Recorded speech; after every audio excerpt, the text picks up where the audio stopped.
ke depan.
Gejala negatifnya melebihi gejala positif apabila sistem disambung terlalu lama. Untuk bina sistem baru, kita perlu balik ke pangkal jalan di mana di tahun 1970 kerajaan mewujudkan satu platform musyawarah MAPEN atau National Consultative Council untuk berdebat tentang punca kekacauan pada masa itu dan membuat perakuan reformasi sistem yang akhirnya menjadi Malaysia 2.0. Tahun lepas, saya dan Datuk Dr. Anis dari Universiti Kebangsaan berpakat dan melaksanakan satu projek penyelidikan untuk mengkaji apakah punca krisis pentadbiran atau krisis politik dan kelemahan ekonomi yang sedia ada pada hari ini. Kami menemu ramah lebih 200 orang yang terdiri daripada masyarakat awam, ahli akademik, ahli politik dan teknokrat. Dari hasil kajian tersebut, kami mendapati persetujuan tentang masalah yang telah lama melanda Malaysia seperti sistem pelajaran, pendanaan politik, ketegangan kaum dan rasuah. Dan ramai terbuka kepada cadangan untuk mewujudkan platform musyawarah untuk berunding membincangkan masalah-masalah sistemik yang mendalam. Tujuan platform ini adalah untuk membincang masalah-masalah kritikal dan berstruktur di Malaysia serta mencadangkan jalan ke hadapan.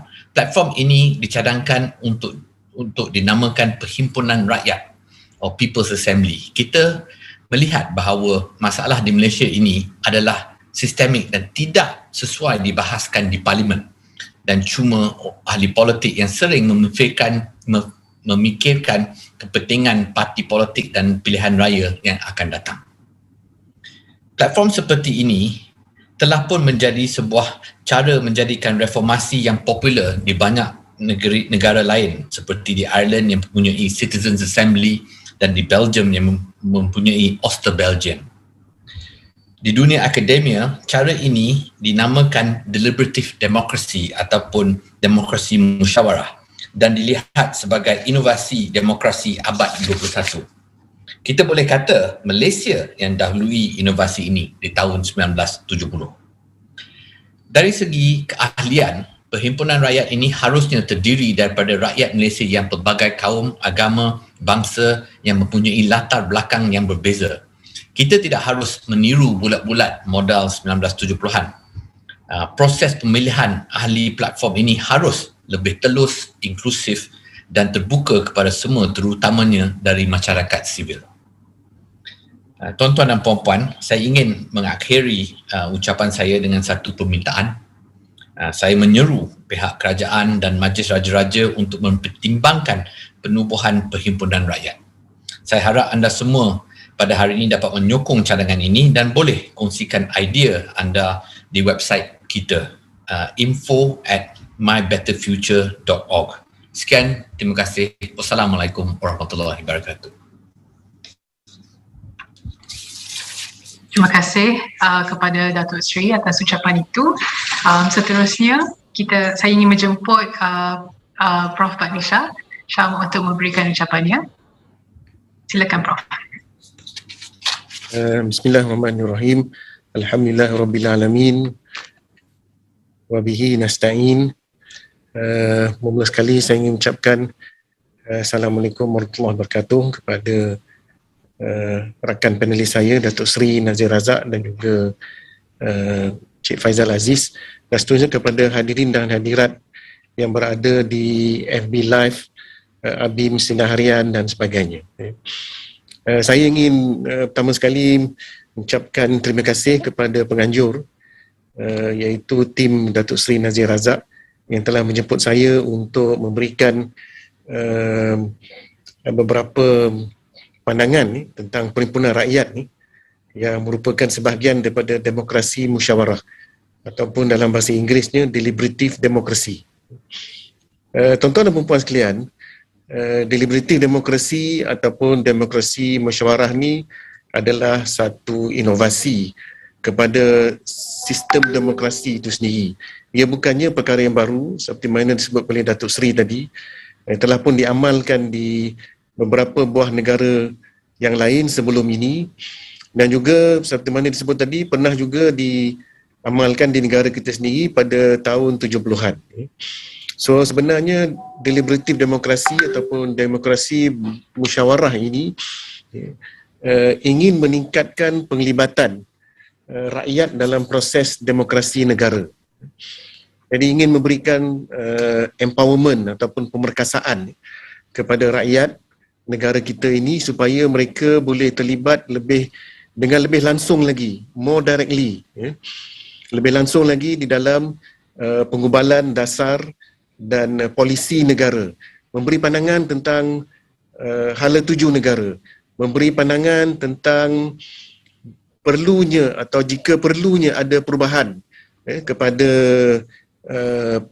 perlembagaan ataupun hatta kepada isu-isu seperti perubahan iklim, climate change yang sedang hangat diperkatakan, diperdebatkan di seluruh dunia sekarang ini.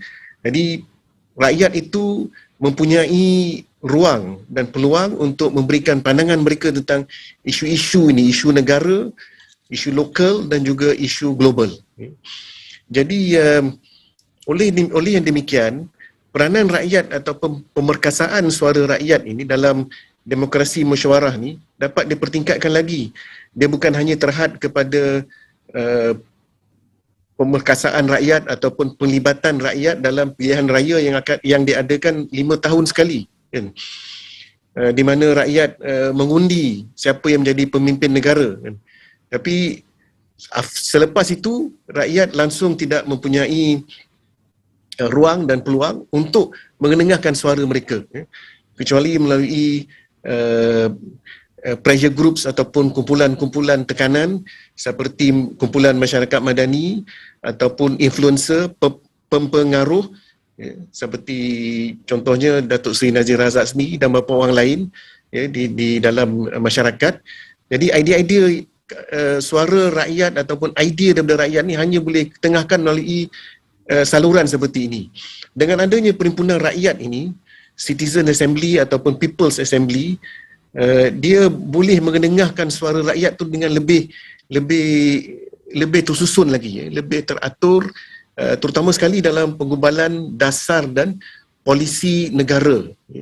Jadi ini adalah sebahagian daripada direct demokrasi ataupun demokrasi secara langsung. Jadi ini maknanya memberikan juga ruang dan peluang kepada rakyat untuk terlibat dalam transformasi institusi negara. Jadi kita lihat negara kita sekarang ini memang memerlukan reformasi, perlukan reform kepada sistem politik kita, kepada sistem kehakiman kita. Tadi ada disebut pasal pelajaran, ada disebut pasal ketegangan kaum dan sebagainya. Jadi ini perlu satu pembaharuan kepada bagaimana kita menghadapi atau menangani permasalahan seperti ini. Jadi amatlah penting, saya kira amatlah penting untuk mengambil kira pandangan rakyat, pandangan masyarakat tentang bagaimana menangani masalah seperti ini. Jadi jikalau ada krisis yang melanda negara, seperti berlaku pada tahun 70 tu, krisis ketegangan kaum, krisis inequality ataupun ketidaksamaan di antara kaum etnik di Malaysia ini, itu dapat diselesaikan ataupun diberikan cadangan penyelesaiannya oleh sebuah ala perhimpunan rakyat, mengambil kira suara daripada segenap lapisan masyarakat. Jadi inilah antara kelebihan ataupun advantage yang boleh dibuat oleh perhimpunan rakyat seperti ini. Dia boleh mengangkat suara rakyat tu ke tahap yang lebih tinggi, lebih baik untuk sama-sama terlibat dalam menentukan hala tuju negara dan juga menggubal polisi dan dasar yang relevan dan yang bermakna, yang boleh mengeluarkan negara daripada permasalahan dan juga boleh meletakkan negara ni di atas landasan yang betul, menangani cabaran dekad yang akan datang ni ataupun cabaran dalam milenium yang kita sedang berada sekarang ini. Jadi kalau kita lihat perhimpunan rakyat ini, dia boleh mendapat mandat daripada parlimen ataupun kerajaan. Jadi kalau di setengah-setengah tempat tu memang mendapat mandat daripada parlimen.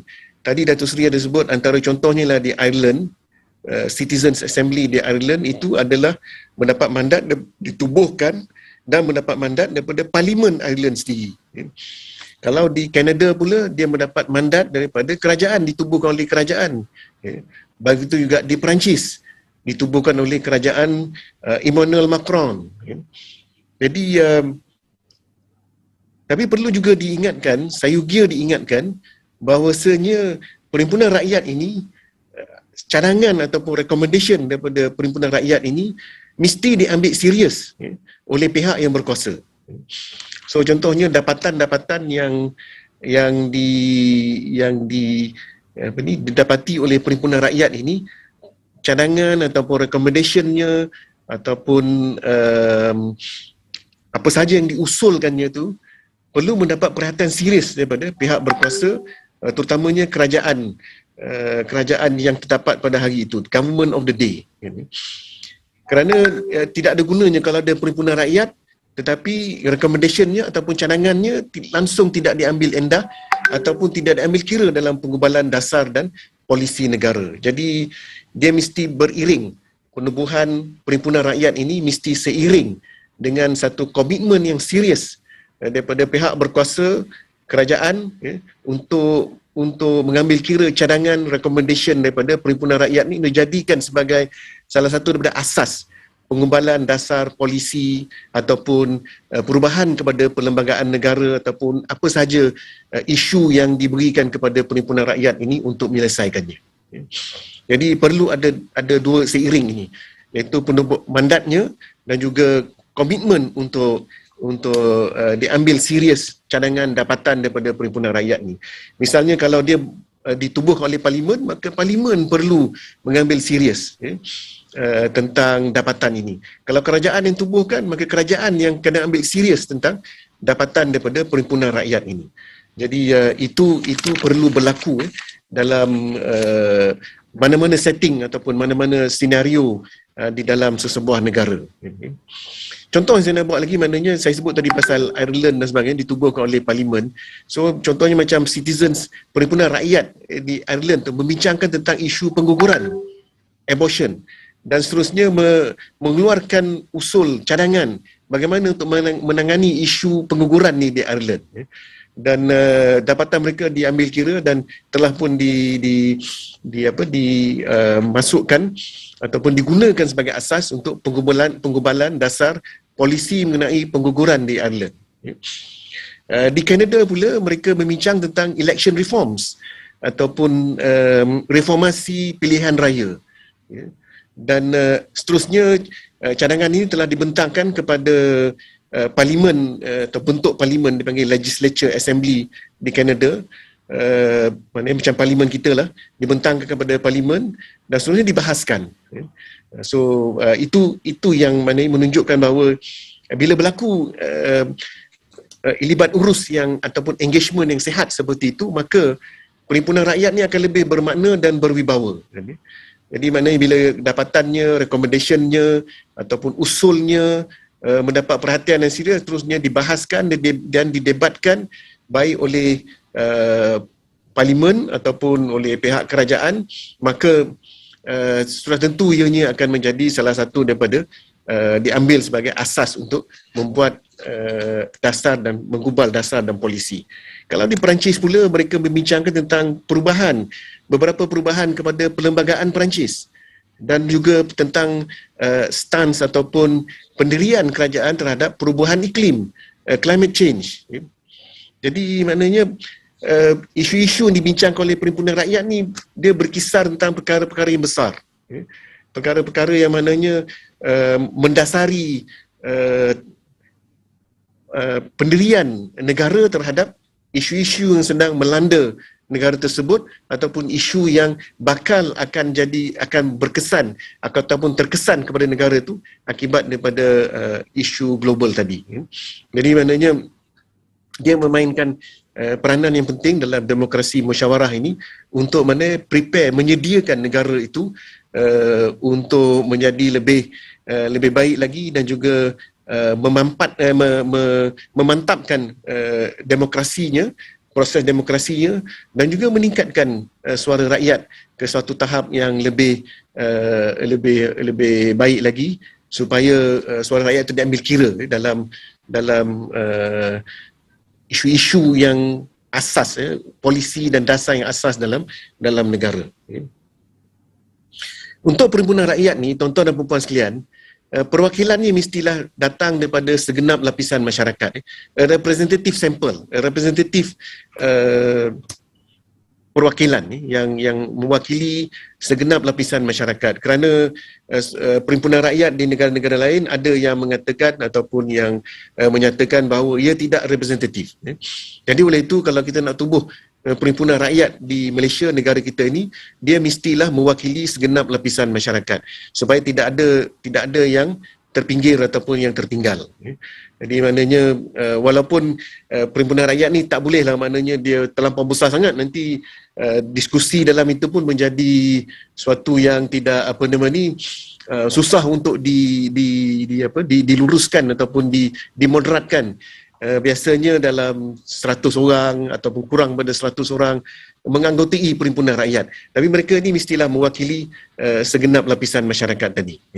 Jadi ini insya-Allah boleh kita pastikan di dalam apabila memilih anggota kepada perhimpunan rakyat. Dan dengan adanya perwakilan seperti ini, maka dia boleh menggambarkan perwakilan massa ataupun mass representation. Dan perbincangan pun boleh menjadi lebih meluas, mengambil kira pandangan daripada berbagai sektor masyarakat tadi.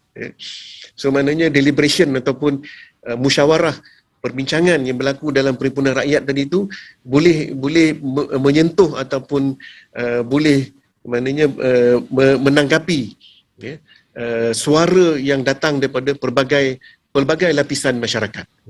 Jadi ini akan mengkayakan, akan enrich the discussion, mengkayakan perbincangan, mengkayakan musyawarah tersebut, dan dengan itu dapat membawa kepada suatu perbincangan yang lebih telus, lebih mendalam, dan akhirnya dapat mengeluarkan usul ataupun recommendation, cadangan yang lebih baik lagi. Jadi saya ingin akhiri ucapan saya ini dengan menyatakan bahawasanya perhimpunan rakyat ini memang ada kelebihannya seperti mana yang disebut tadi, iaitu menambah baik proses demokrasi. Nilai-nilai seperti musyawarah ni, the democratic values, nilai-nilai demokratik seperti musyawarah, deliberation oleh rakyat itu dapat diperkemaskan lagi, dapat ditingkatkan lagi, dapat dibawa kepada satu tahap yang lebih tinggi lagi. Jadi perhimpunan rakyat ini dapat menghasilkan seperti itu, seperti mana yang terdapat dalam contoh-contoh negara yang telah saya sebutkan lebih awal tadi. Dan juga maknanya apabila ada perhimpunan rakyat seperti ini, dia sebenarnya memberikan suatu value added, satu tambah nilai kepada negara yang ingin mengukir ataupun ingin mencorak hala tuju yang lebih jitu, lebih di buy in ataupun lebih dimiliki oleh rakyat itu sendiri. Jadi apabila suara rakyat ini diangkat, diletakkan pada tahap yang tinggi dan diambil kira dengan serius, maka rakyat akan merasa seolah mereka memiliki apa yang berlaku dalam negara dan juga hala tuju yang ingin dipacu oleh negara kita ini. Jadi itulah saya rasa perhimpunan rakyat ni boleh diangkat, dan insya-Allah dia boleh menjadi satu inovasi pada demokrasi yang kita sekarang berada di Malaysia ini, dan juga boleh membantu untuk reset, systemic reset Malaysia ni kepada yang lebih baik lagi. Nah, saya juga tidak nafikan memang ada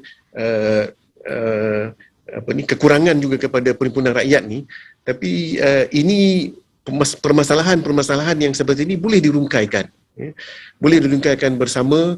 Boleh dijadikan contohnya, saya ingin sebut di sini, contohnya kalau ada apa-apa dapatan daripada perhimpunan rakyat ini, kalau katakan mahu kita lebarkan lagi keempunyaan ataupun pemerkasaannya oleh rakyat itu, maka boleh dibuat referendum tentang dapatan daripada perhimpunan rakyat ini. Ini pun pernah berlaku dalam negara-negara lain, kan? Jadi referendum itu yang menentukan sama ada dapatan itu dapat diterima ataupun tidak, kan. Jadi maknanya dia bukannya menjadi satu elitis grup ataupun kumpulan elit yang berada dalam perhimpunan rakyat itu, tapi dia mengambil kira semua pandangan rakyat ini, dan jikalau perlu maka referendum boleh dilakukan untuk juga mendapat pandangan ataupun pilihan rakyat terhadap dapatan yang didapati ataupun cadangan yang didapati daripada perhimpunan rakyat ini. Jadi saya ingat Arina, itu sajalah yang saya ingin sampaikan dalam ucapan saya ini. Saya harap ianya boleh memberikan sedikit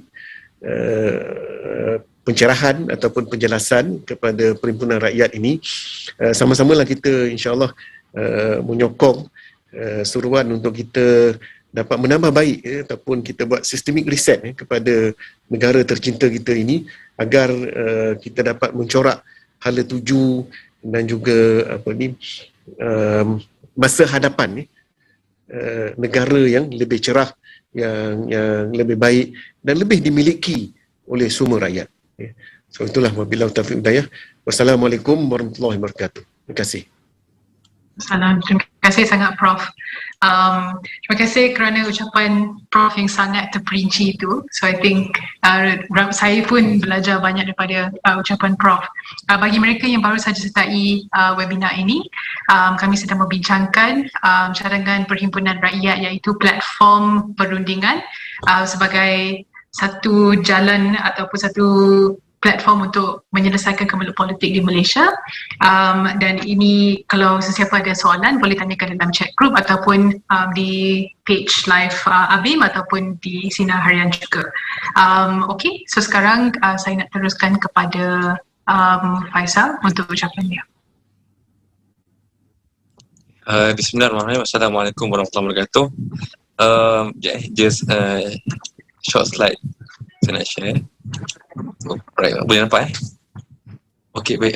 Yang pertama, terima kasih kepada Datuk Seri Nazir atas inisiatif yang baik untuk kita mencari jalan keluar kepada pertembungan politik yang berlaku. Juga Arina dan juga Prof. Fatisha dan Datuk Abika dan lain-lain yang bersama. Baik, sekadar ringkas kepada perbincangan kita. Hari ini kita lihat kepada halangan, apa yang menjadi halangan kepada kejayaan negara kita. Dan sudah pasti hari ini orang akan kaitkan dengan COVID-19, dan of course orang kaitkan dengan perpecahan politik, dan juga perpecahan politik itu dia ada kaitan juga dengan pertembungan kaum. Dan kalau disebut tentang pertembungan kaum, ia bukan perkara yang baru. In fact, ia satu perkara yang memang sudah lama berlaku. Sebab tu kita melihat negara kita mungkin agak sukar untuk pergi lebih jauh apabila berlaku pertembungan. Dan ini contoh, kalau tahun 78 lagi kita sudah cakap tentang isu masyarakat majmuk, tentang isu-isu yang kita fikir sebagai jawapan kepada masalah yang ditimbulkan oleh setengah pihak bila disebut tentang perpaduan pemufakatan antara kaum. Baik, jadi ini contoh yang saya fikir. Ini juga apa yang disebut oleh Datuk Seri Nazir tentang deliberative demokrasi. Perlu ada satu bentuk perpaduan ataupun permufakatan bersama, ataupun permufakatan antara rakyat, yang mungkin kalau hari ini juga yang disebut tadi sebagai demokrasi musyawarah, bagaimana kita boleh hidup secara baik dengan satu indikasi ataupun dengan satu inisiatif yang baru yang lebih segar.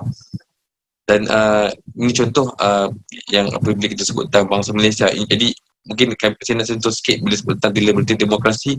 Mungkin orang akan beranggapan ianya satu benda yang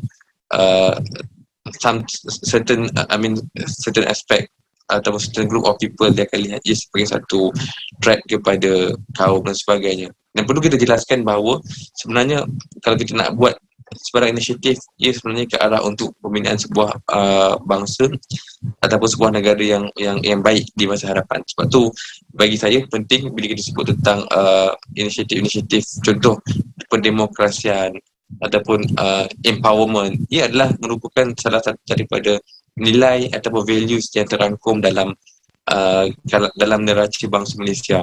Jadi bila kita sebut tentang perkara yang disebut sebagai demokrasi ataupun pemufakatan, saya nak kongsi juga apa yang disebut oleh arwah almarhum Muhammad Hatta, bekas wakil presiden ataupun timbalan presiden Indonesia pada zaman Soekarno, dalam satu buku tajuknya Demokrasi Kita. Dia menceritakan bahawa sebenarnya di peringkat Asia Tenggara ini sudah ada value pemufakatan ataupun value yang disebut sebagai demokrasi. Hatta sebut demokrasi itu sebenarnya secucuk ataupun bersesuaian dengan amalan kita. Yang pertama kerana ianya juga tidak bercanggah dengan agama. Indonesia, dia mengambil contoh Indonesia itu majoritinya Islam, dan Islam itu tidak menghalang demokrasi. Dan yang kedua, disebut sebagai values ataupun nilai yang ada di rantau Asia Tenggara ni. Contohnya permufakatan di kampung-kampung. Di kampung-kampung itu orang boleh hidup damai kerana ada permufakatan dalam memiliki ketua kampung, dalam permufakatan menyelesaikan masalah, dan yang paling praktikal amalan gotong royong. Jadi di situ kita lihat ada permufakatan yang baik, values yang sebenarnya tidak lari daripada apa yang kita nak bawa ataupun apa yang kita nak buat dalam konteks yang disebut sebagai musyawarah demokrasi kan. Dan ini yang disebut tentang bangsa Malaysia ni, ini yang kita nak buat supaya tidak ada masyarakat yang tertinggal. Hari ini bila kita sebut tentang post-political, seperti mana yang kita sebut, kalau boleh bila sebut tentang deliberative demokrasi, dia bersifat complementary kepada representative demokrasi. Jadi kita nak supaya dia lebih banyak lagi option ataupun choice untuk kita upaya ataupun empower masyarakat dengan cara-cara yang lebih baik. Bukan kita solely rely on sistem sedia ada, mungkin parlimen dan sebagainya kan. Dan tadi yang juga, kalau yang kedua yang saya sebut tadi, nilai-nilai bersama, nilai untuk memajukan masyarakat, nilai bangsa bermaruah, bangsa yang saling bermuafakat antara sama lain mencari jalan penyelesaian, dan juga yang paling penting untuk kita bersifat inklusif antara satu sama lain untuk pastikan tidak ada mana-mana kaum yang tertinggal. Jadi ini gambar-gambar lah saya nak kongsi contoh projek yang kita buat. Kita nak pastikan ada proses untuk bersama-sama untuk membawa rakyat. Kita nak tekankan apa yang boleh menyatukan kita, dan kita menekankan pembinaan secara konsensus secara bersama, kerana yang tadi saya sebut ni adalah nilai yang baik yang sebenarnya kita kongsi, ni values. Selain tu mungkin nak kongsi sikit lagi selain daripada kita nak sebut deliberative demokrasi, saya fikir kita juga harus bersama untuk menonjolkan apa yang disebut sebagai bagaimana secara praktikal kita empower masyarakat. Ini contoh bila sebut tentang values bangsa Malaysia ini, values yang saling bantu-membantu. Ini contoh saya ingat satu inisiatif yang alhamdulillah amat bermakna Habib bersama dengan Datuk Seri Nazir. Kita nak bawa agenda untuk memperdaya membantu masyarakat ni atas nama bangsa Malaysia, colorblind, tidak mengira warna kulit, termasuk juga microkredit dan sebagainya. Jadi ini saya fikir kita bergerak secara paralel, kita bergerak secara seiring dalam kita memantapkan demokrasi. Dalam sama kita juga memantapkan program-program di peringkat grassroots, NGO, pelbagai kaum untuk terlibat membantu masyarakat. Sama jugalah kalau kita sebut tadi bantu-membantu dan sebagainya, supaya ada kesediaan rakyat untuk menerima apa yang disebut sebagai konsensus. Dan yang terakhir juga di peringkat rakyat, sebenarnya saya fikir kalau kita nak bawa perkara ini, dia tidak lagi menjadi halangan.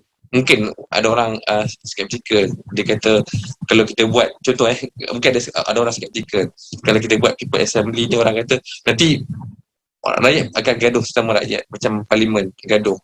Tapi saya fikir kita tidak begitu, sebab kalau kita lihat dalam konteks networking, dialog yang dibuat oleh NGO, permufakatan itu jauh lebih baik daripada apa yang berlaku mungkin dalam kalangan ahli politik mereka bergaduh itu. Jadi ini contoh-contoh lah yang kita buat dalam konteks engagement banyak secara online.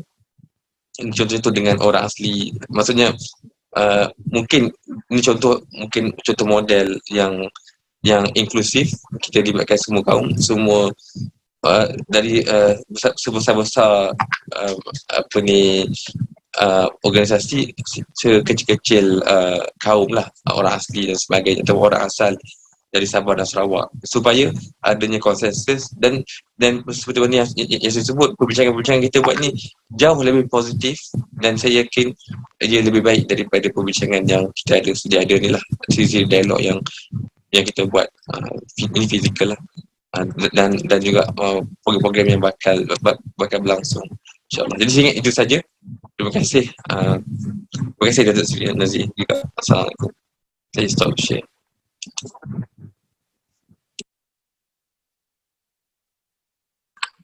Okey, terima kasih semua. Sekarang saya akan buka untuk sesi soal jawab. Kami ada satu soalan daripada page Abim, saya rasa. Soalan ni adalah apakah yang akan menjaminkan kerajaan akan melaksanakan dapatan atau keputusan-keputusan yang dicapai oleh himpunan rakyat ini? Mungkin ada sesiapa yang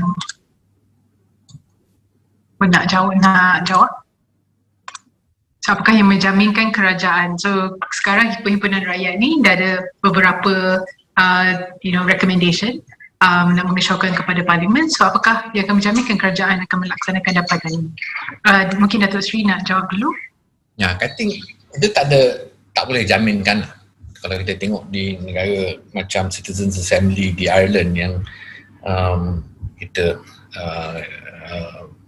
cakap tadi, mereka buat keputusan dari Citizens Assembly, dia masukkan ke Parlimen.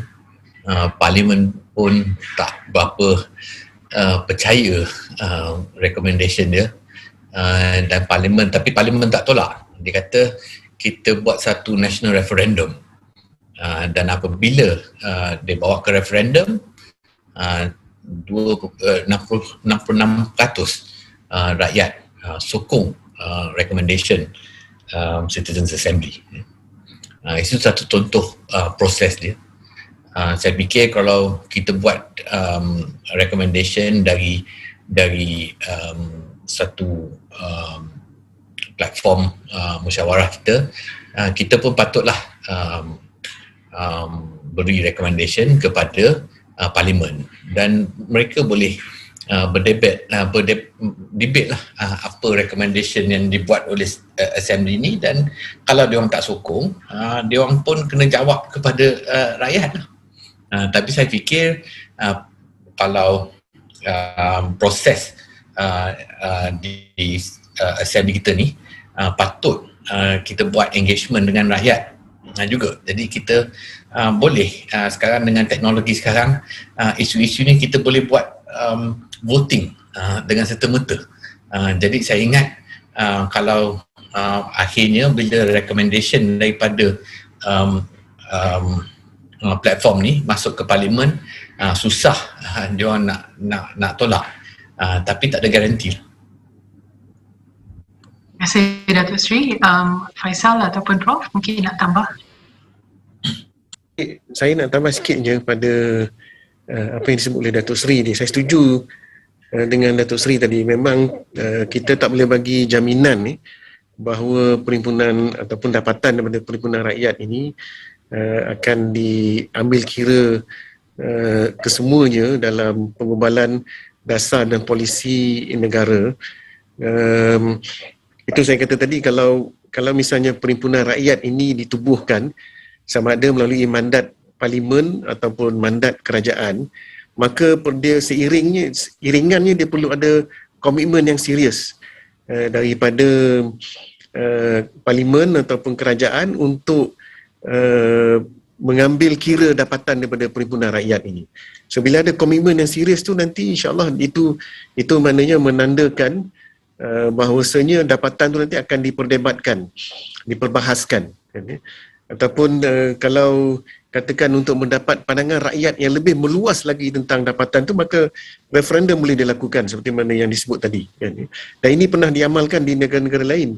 Maksudnya referendum dilakukan atas dapatan daripada perhimpunan rakyat, dan ada dapatan perhimpunan rakyat yang tidak diterima oleh referendum. Saya tak ingat di mana, tapi ada, kalau tak silap saya, think di Canada, yang mana reformasi pilihan raya tu tidak diterima oleh referendum. Maknanya lebih daripada separuh mengundi against ataupun tidak setuju dengan recommendation perhimpunan rakyat tentang reformasi pilihan raya. So maknanya it can go either way. Dia boleh pergi sama ada diterima ataupun tidak diterima, bergantung kepada recommendation tersebut.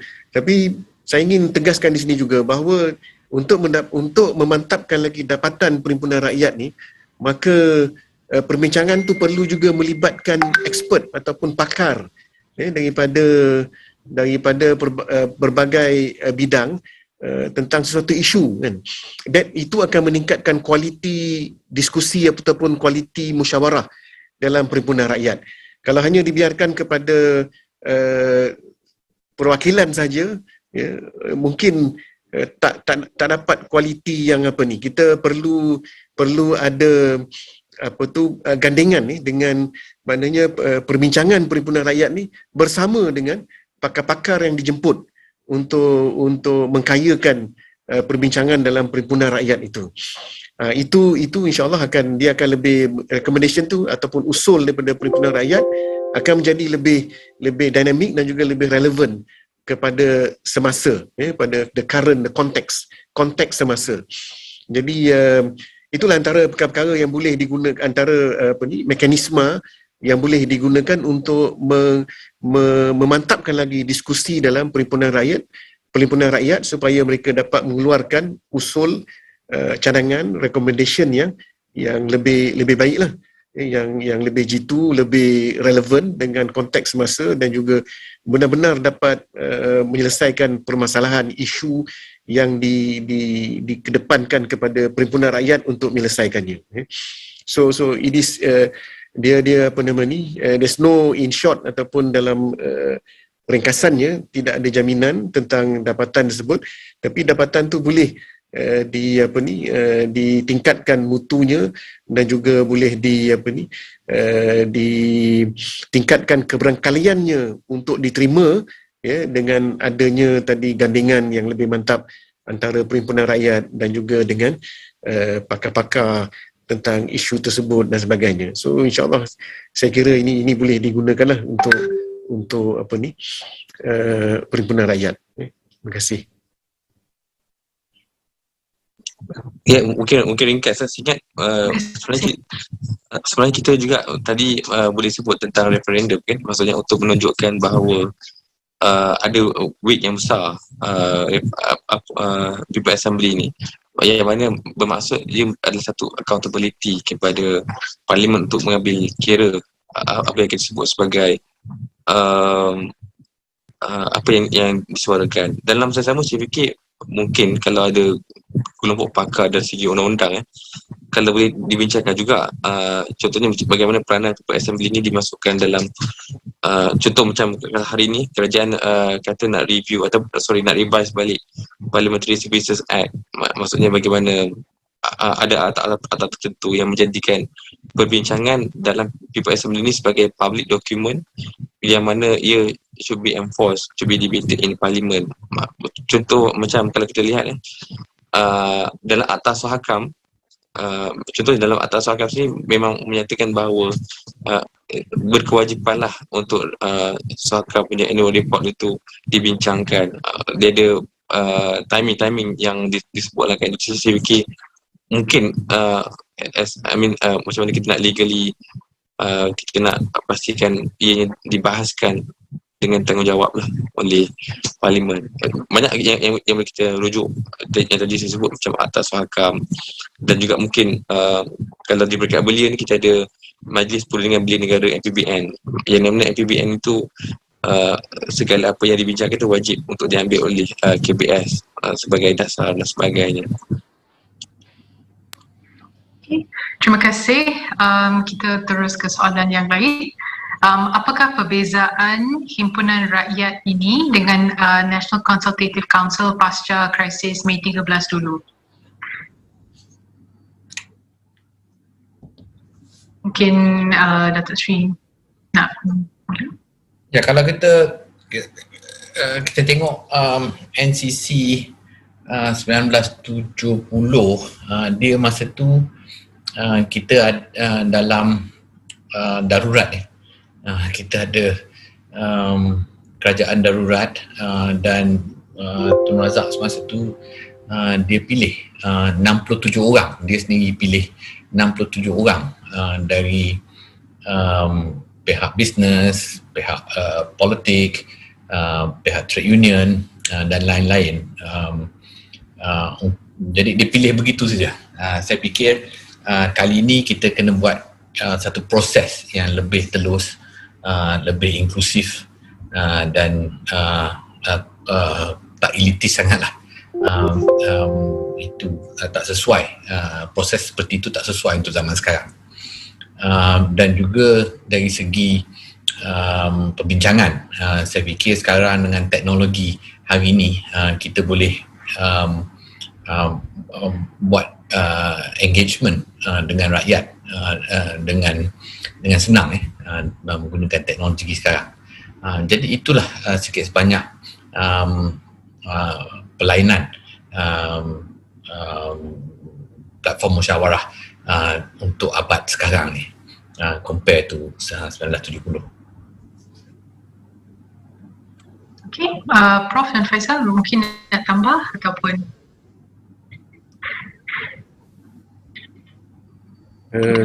saya fikir memang dia ada perbezaannya dari segi kita sekarang memang berada dalam masa yang berbeza. Dulu tahun 70, sekarang ni tahun 2021, dah 50 tahun lebih, dah mana 51 tahun. Jadi isu-isu yang dihadapi oleh negara berbeza daripada 50 tahun yang lepas. Dan sekarang ini kita pula ada ditambah lagi dengan pandemik COVID-19 dan sebagainya. Jadi maknanya isu-isu yang menghadapi kita sekarang ini lebih kepada isu ekonomi, isu kesihatan, isu pelajaran, isu sosial dan sebagainya, kan. Jadi maknanya apa yang telah dilakukan pada tahun 70 dulu tu telah memberikan satu nafas baru kepada negara waktu itu, ya. Dan seperti mana Datuk Seri sebut awal tadi, sebenarnya mereka yang telah merangka dasar ekonomi baru dan juga rukun negara pada zaman itu tahun 70 juga tidak menjangkakan bahawasanya apa yang mereka telah lahirkan itu akan berterusan sampai selama-lamanya, kan. Mereka juga nampak ini tidak sesuai ataupun tidak ada satu solusi one size fits all, ataupun satu solusi yang boleh digunakan untuk semua zaman. Zaman dah berubah, teknologi dah berubah, isu pun berubah, manusia pun dah berubah. Kita ramai daripada yang hidup di zaman 70 tu ramai dah tak ada dah. Dah pergi menghadap ilahi. Jadi sekarang ni is a different, satu generasi yang berbeza, dan expectation ataupun harapan generasi ini berbeza. Cara melihat solusi pun berbeza, cara melihat masalah pun berbeza, cara menganalisa masalah pun berbeza. Jadi saya kira zaman ini dia lebih disruptif lagi, it's a disruptive era ataupun disruptif punya age, satu zaman disruptif ni. Jadi oleh itu cara untuk menangani permasalahan pun akan berbeza juga, kan.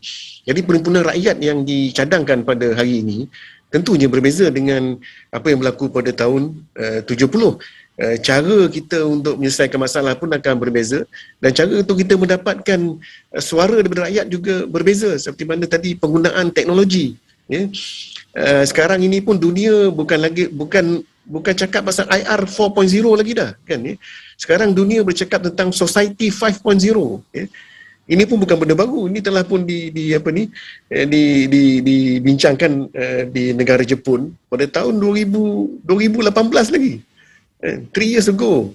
3 tahun lepas kan dah bercakap pasal Society 5.0.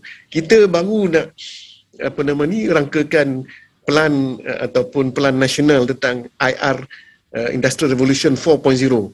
Tak lama lagi negara global ataupun dunia akan melangkaui fasa tu. They going to be overcome that phase, kan? Akan menjangkaui fasa tersebut.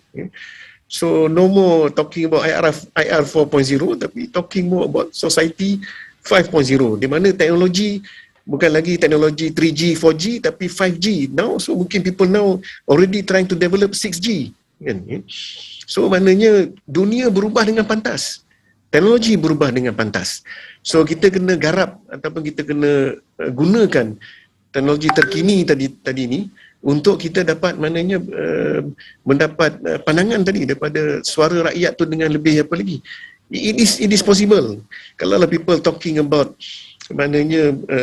kalau Society 5.0 ni, mereka bercakap tentang delivering medicines ataupun menghantar ubat ini melalui drone ke rumah ahead of time. Maknanya satu sistem dibina di mana prescription ataupun doktor punya recommendation tentang penggunaan ubat ini telah pun ada dalam satu sistem artificial intelligence, AI.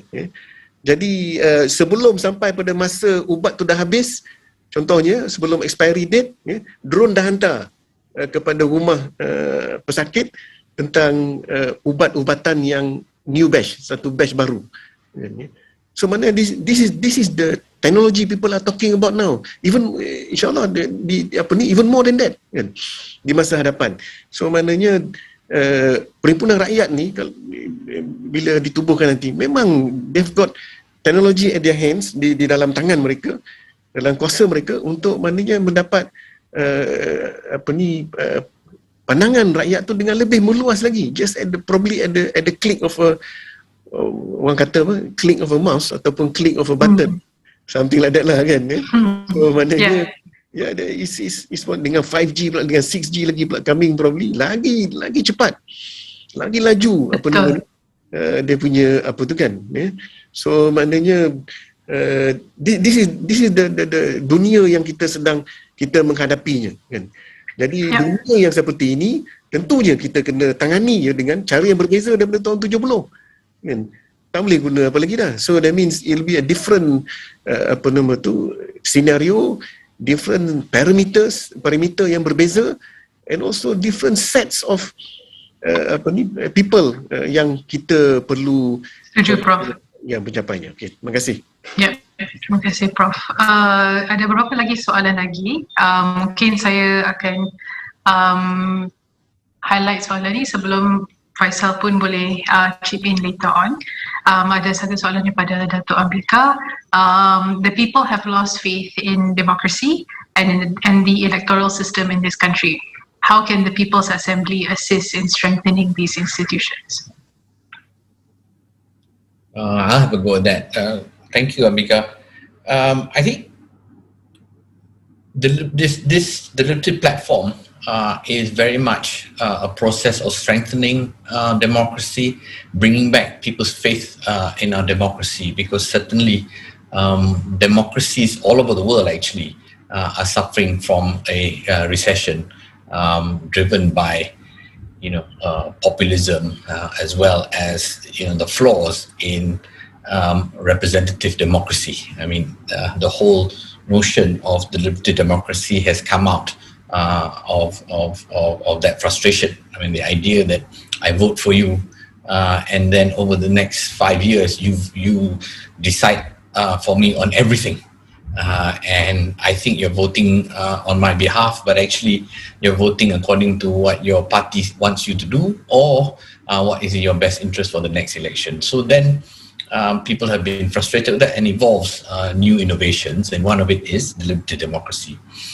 In the way I think about this system reset, our deliberative platform will look at reform of our electoral system so that we have a stronger foundation for how we choose our representatives. In many countries, we've also seen different electoral systems, and academia will also tell you, political scientists will always tell you that in a plural society like ours, a proportional representation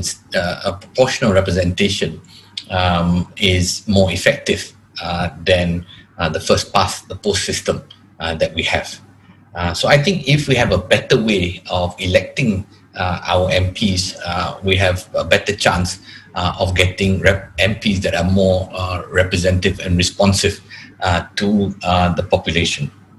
I also think that part of this reform will be to look at the balance between our institutions, between the judiciary, the legislature, the executive, as well as the monarchy, so that they are stronger checks and balances, so that people, Parliament, in a way, does the job that the Parliament needs to do. Our executives are scrutinized in the way they should be scrutinized.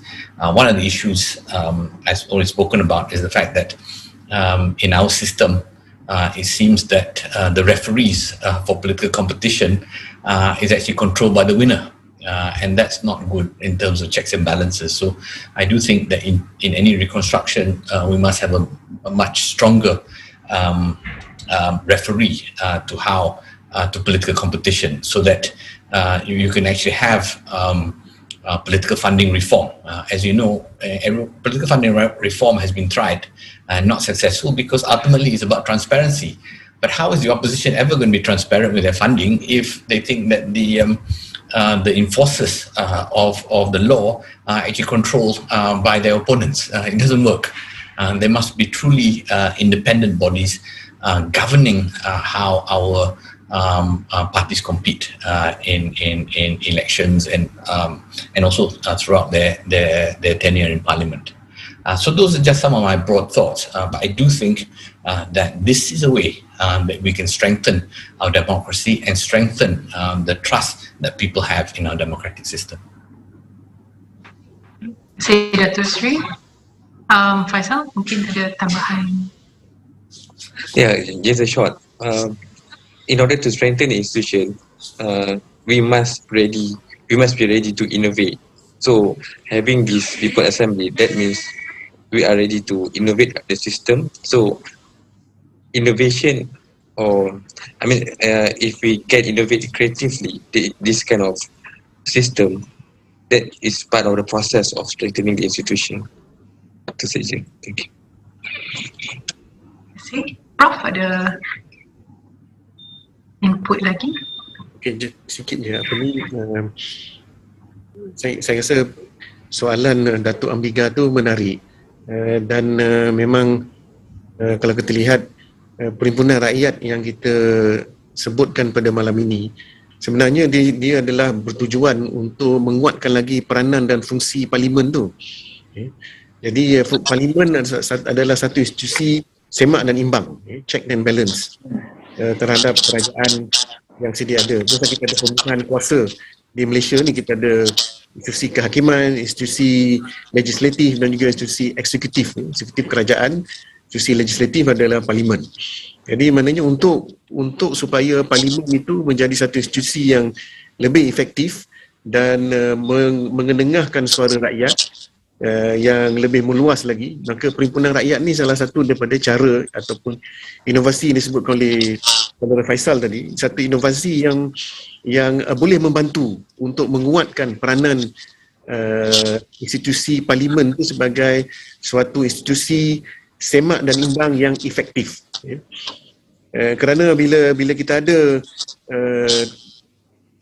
ada injection ataupun suntikan suara rakyat ni tadi ke dalam diskusi ataupun debat yang berlaku dalam parlimen, maka diskusi dan debat itu dia menjadi lebih baiklah kerana adanya musyawarah yang lebih meluas lagi daripada hanya yang dilakukan oleh ahli politik dalam sesi parlimen. Jadi dia maknanya melibatkan suara rakyat, melibatkan pakar daripada luar dan juga melibatkan pemegang taruh, stakeholders yang relevan dalam isu tersebut. So maknanya semua dengan gabungan semua suara ini dan dikristaliskan ataupun dijelmakan dalam satu dapatan, recommendation, usul yang mantap dan jitu kepada parlimen untuk diperdebatkan, maka dia hanya akan meningkatkan keupayaan parlimen itu, menguatkan fungsi dia dan juga mereformasi institusi parlimen itu menjadi satu institusi semak dan imbang yang efektif dalam negara ini, insyaAllah. Terima kasih. Terima kasih Prof. Sekarang dah 9.30, so mungkin saya akan just highlight soalan terakhir dan lepas itu kita akan tutup. Soalan terakhir adalah berkenaan keahlian. Adakah himpunan ini memberi ruang kepada rakyat biasa? Adakah ia akan mempunyai risiko menjadi terlampau elitis? Mungkin panel juga boleh mengambil kesempatan untuk memberi huraikan sedikit mengenai proses pemilihan keahlian tersebut. So mungkin cadangan saya, kita perlu satu proses yang telus untuk memilih dewan ni, orang yang patutnya. Tapi yang pentingnya yang semua majoriti rakyat Malaysia boleh tengok dewan ni kata saya ada lah at least satu orang yang saya boleh respect, saya boleh percayai. Ya, itu satu pikiran saya. Yang keduanya, kalau kita ada juga macam pilih saja sesiapa, rakyat biasa pun ada tempat di dalam proses ni. Tapi seperti saya kata tadi, selain dari itu, dari segi isu-isu, kita boleh gunakan teknologi. Tiap-tiap hari pun boleh buat undian, tengok fikiran rakyat isu. Kita selalu Prof. Okay, nak tambah sikit. Tri sebut tadi tu, memang perlu ada anggota kepada perhimpunan rakyat ni, dia akan mendominasi perhimpunan rakyat. Okay? Dan orang yang paling kuat, paling lantang suaranya dalam civil society ataupun dalam isu-isu berkaitan dengan masyarakat, maka selalunya mereka ni akan dimasukkan dalam perhimpunan rakyat. Persepsi seolah perhimpunan rakyat ni satu elit dalam masyarakat. Untuk negara lain ialah memastikan geographical area, daerah geografi 20 sebagai asas untuk memilih as far as possible, seboleh-bolehnya kita nak maknanya perhimpunan rakyat ni terdiri daripada satu legitimasi yang boleh diterima oleh rakyat lah, mempersoalkan rakyat. Dan ini telah pun berlaku dalam beberapa negara lain sebelum ini. Kalau kita nak kaitkan dengan so long as ada agenda yang dibincang, dia pun tu boleh dilimitkan.